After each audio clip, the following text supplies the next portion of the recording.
What up, man? The real Coach JB here. I'm going to do something very unique and original. I'm going to read my best-selling book, Hate Me Now, Love Me Later, My Way.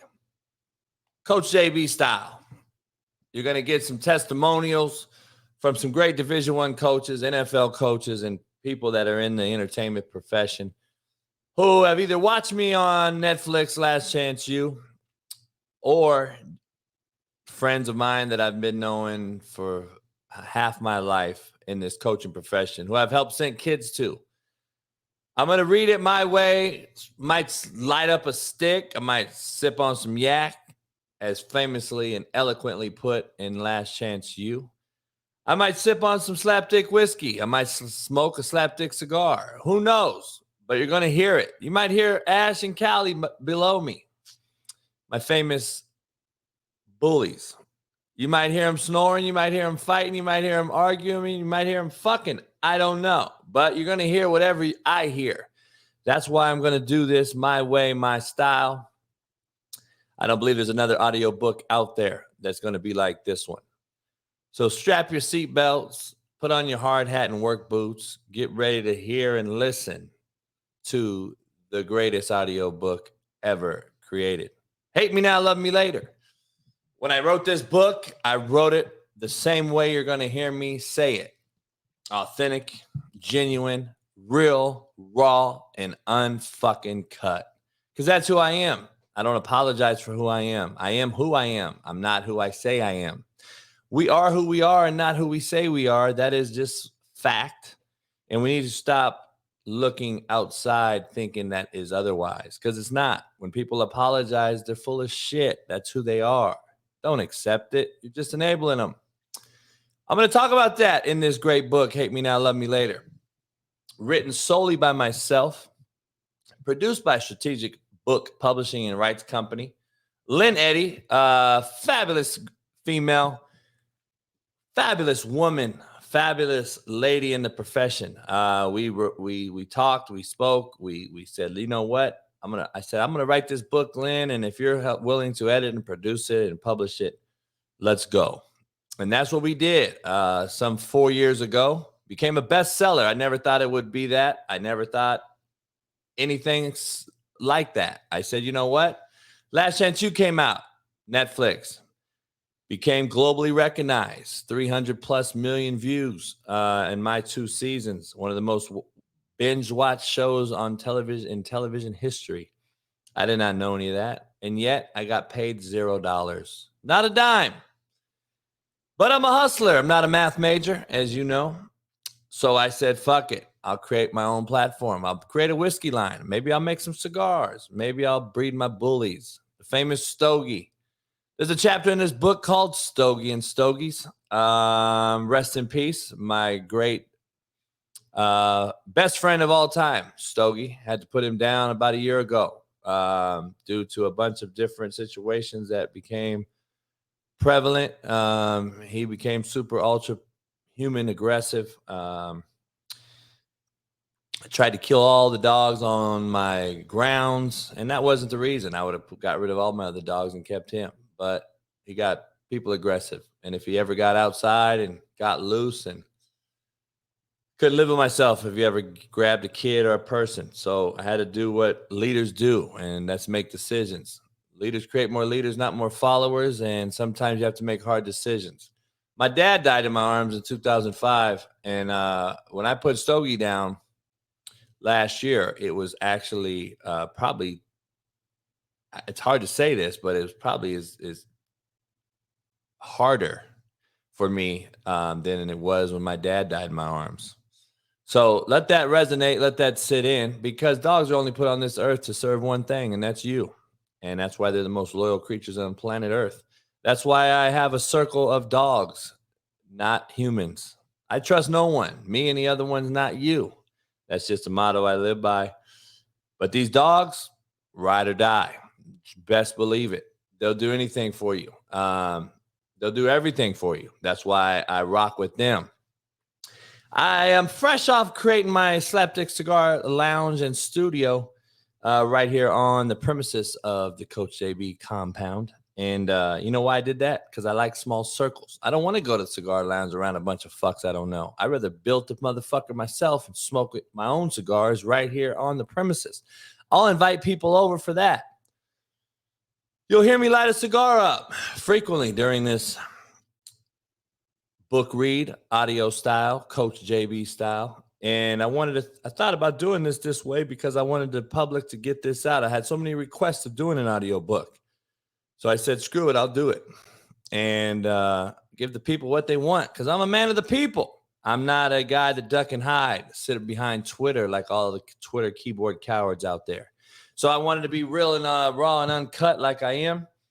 And this segment of this Hate Me Now, Love Me Later book is the testimonial segment. I wanted to give you a few testimonials from some great friends, great people, great professionals in the business, tight-knitted fraternity this football business really is.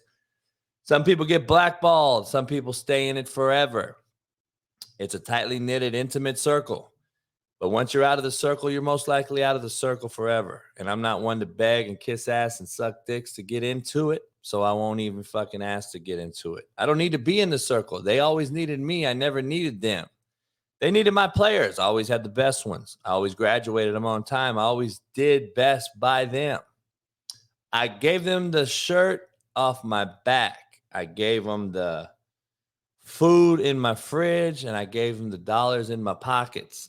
I've done that my entire life. I always do that. So the folks that judge me on Netflix, go ahead. It's ignorance is life-threatening, and I believe a human and a grown person who judges a person they've never met in their entire life and calls them X, Y, and Z and this and that is probably the most ignorant fucking humans on earth. I would be damned to judge a motherfucker I've never met in my personal life and off of what they do on TV or on a show that you saw. I would be damned if I judge somebody basically simply because of what they do on a TV show or on a series or on Netflix or on Amazon or on HBO. I don't know you and you don't know me.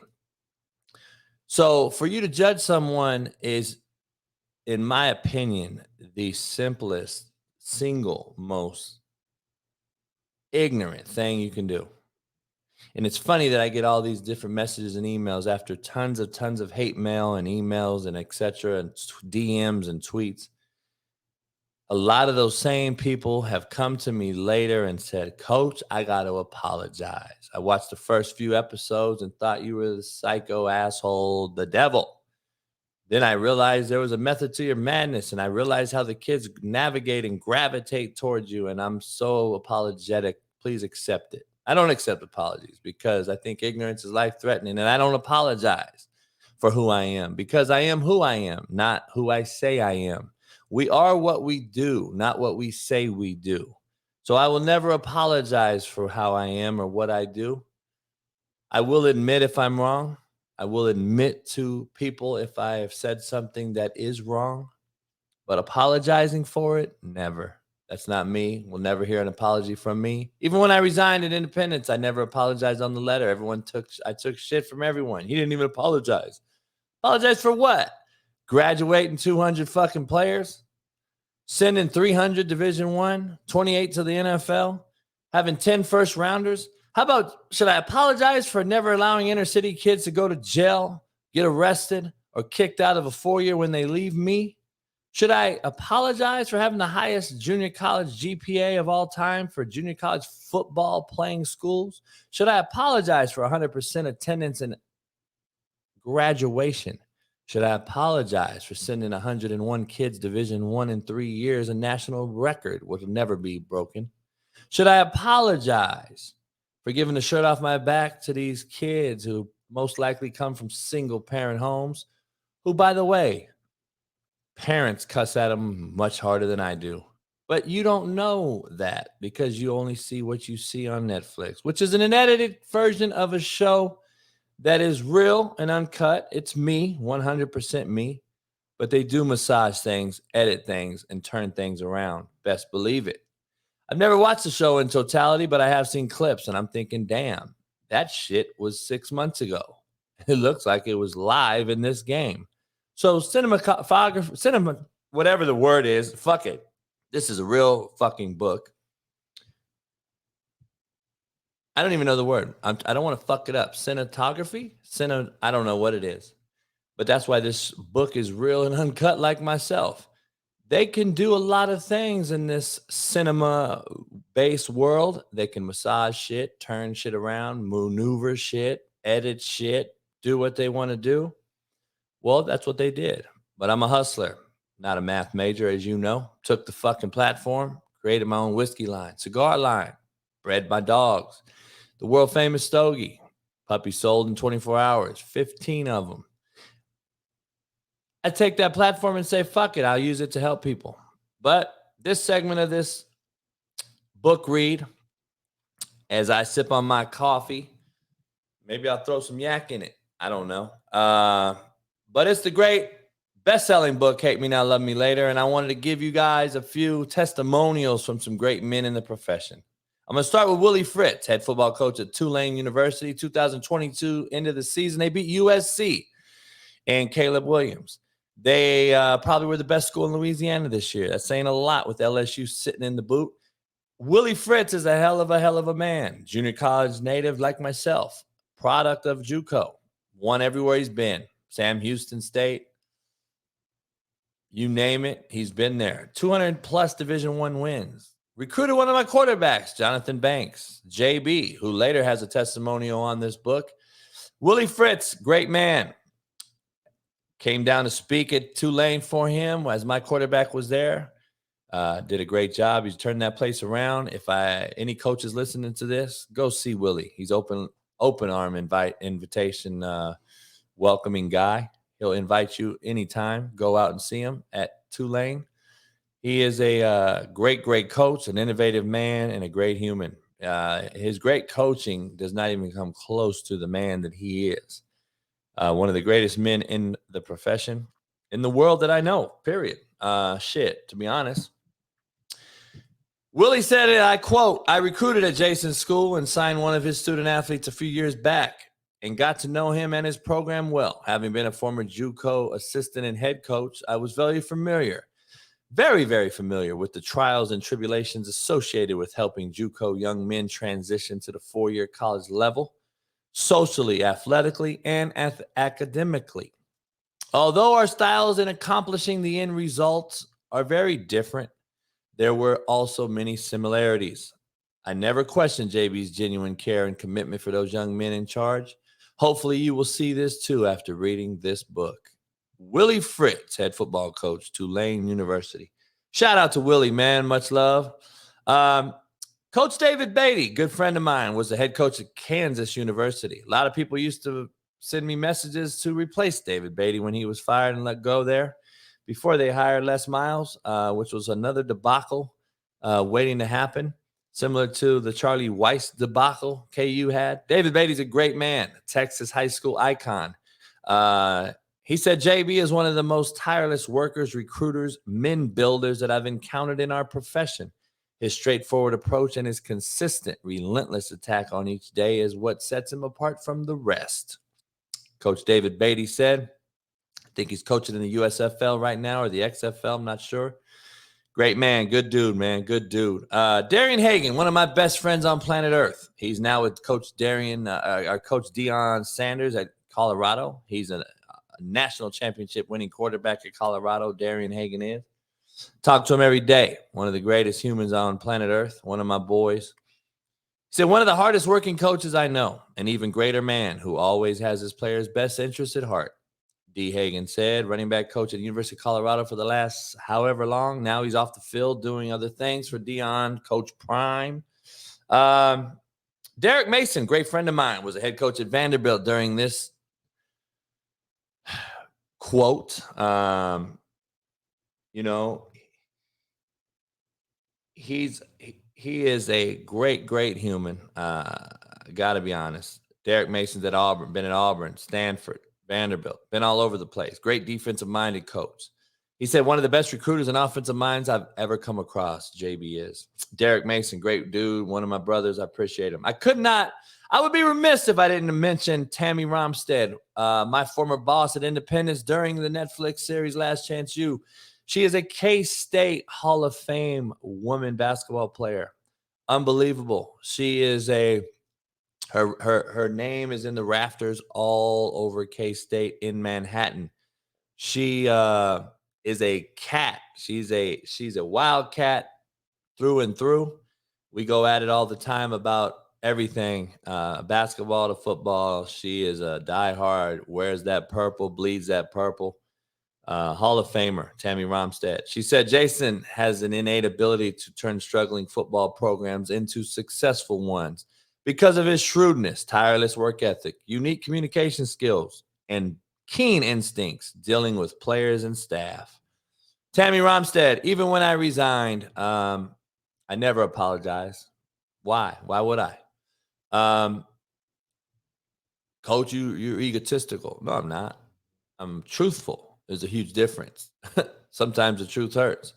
I never apologized for anything I did. I told Tammy that on the letter when I resigned, I said, last but not least, Tammy Romstead, for what you did for me in this program, you should be given a fucking award and a medal. She is singly the greatest administrator, athletic director that I've ever worked with or worked for. And we would not have done what we did at Indy without her. So hopefully she gets back in the college ranks as well. And I got a few more I want to read to you. One of my former quarterbacks, Jonathan Banks, who actually went to Tulane and started for 2 years under Coach Willie Fritz. He said all coaching is taking a player to where he can't take himself. And it's amazing how far you can go when someone believes in you. Coach Brown did that for me. JB, Jonathan Banks, QB at Tulane University. Houston, Texas native. Great kid. I recruited him actually from Kansas State when he was leaving there. And came to play for me and did a great job.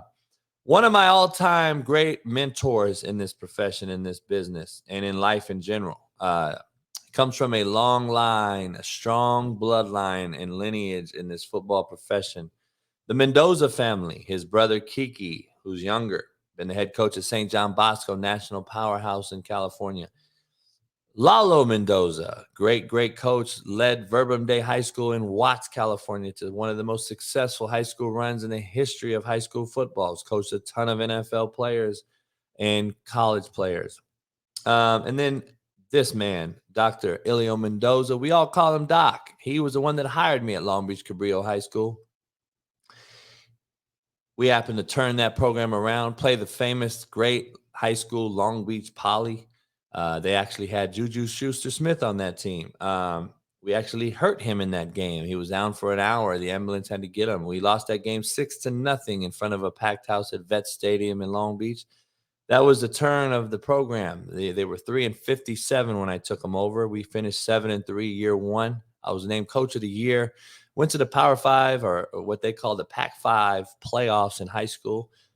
Arguably the hardest league in the country. Mater Dei, Bosco, Santa Margarita, J. Sarah, Olu, Poly, of course. Mission Viejo at the time, St. Bonaventure at the time. You name it, every single national powerhouse high school was in this division, and we played it every year I was at Cabrillo. I was the head coach there 4 years. We went to those playoffs all 4 years. So got the first couple kids scholarships from that school. I think I got the second kid. I think one of the former head coaches got his kid a scholarship, never panned out. I got a kid to USC, Rashid Johnson. I got a kid to Washington, Darren Gardenhire. We sent kids all over the place. It was a great time. Love Dr. Mendoza. His quote in this testimonial in this book said, Jason's love for kids and passion for the game illustrated in this book is real.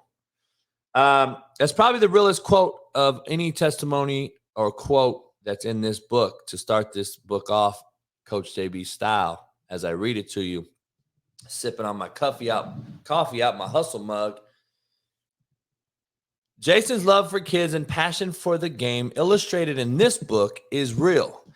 I am real. I am authentic. I am raw and uncut. I may ruffle feathers. I may rub you the wrong way. You may not like the truth that I spit, but that's not my fault. That's a you problem, not a me problem.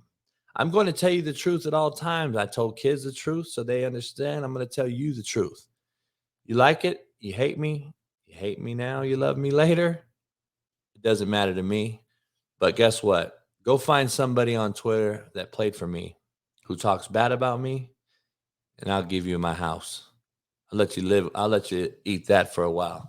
This is the Testimonials. Appreciate you listening. This is going to be an all-time great read. Can't thank enough of you. I'll be reading more testimonials as I go through this first portion of the book.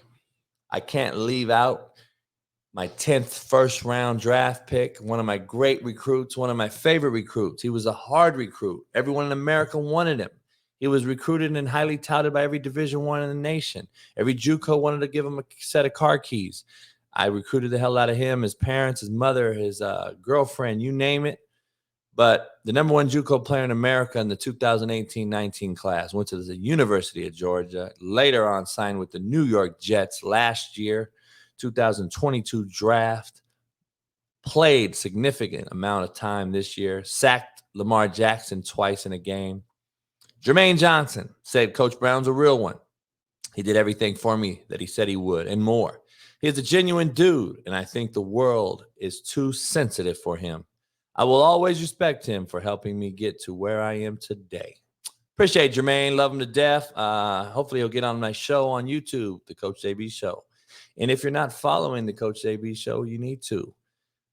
5 days a week, I go live right here on YouTube. If you're not a subscriber or a member, make sure you head on over to The Coach JB Show on YouTube. You know where I'm at on all social media platforms. And this audiobook will be on the Coach JB Store website.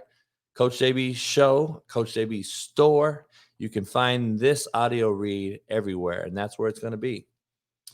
And a few more for you. I wanted to. Greg Whiteley, the producer of Last Chance U. He's made Last Chance U football, Last Chance U basketball. He's created the show Cheer on Netflix. He said, JB is a bit of an enigma. He'll berate young players in ways that border on cruel, but then turn around and work harder and more passionately to get those same players Division I scholarships. Never seen anything like him. Greg Whiteley, producer of Last Chance U. One more for you before I get to the first chapter in the introduction portion of this book read, Hate Me Now, Love Me Later. Bestseller, by the way, 4 years ago. One Bad Dude. Robust and uninhibited. What you see is what you get. Not the I wish I would have, could have, but the I frickin' did it guy. Totally authentic. And you bet they ain't seen nothing yet. It's going down, my good friend, DP, Don Pelham. Legendary coach at Oregon, legendary coach at UCLA, coach at Oregon 30 plus years. I don't even know how many NFL players he's recruited and sent to college, but or sent to the NFL, but god dang. DP, Don Pelham, great friend, good dude, that classiest, most authentic dresser in all of fucking college football. If you know DP's on your campus, you know he's suited and booted, probably Stacey Adams, Gators, and you name it. DP, great dude. That is the testimonial portion of Hate Me Now, Love Me Later. Audio style, Coach JB style, raw and uncut style. And if you're not ready, don't listen. But if you are, it's going to be the best audio book you've ever heard in your life. Can't wait to dive into it with you guys. And it's all love right here, Coach JB style.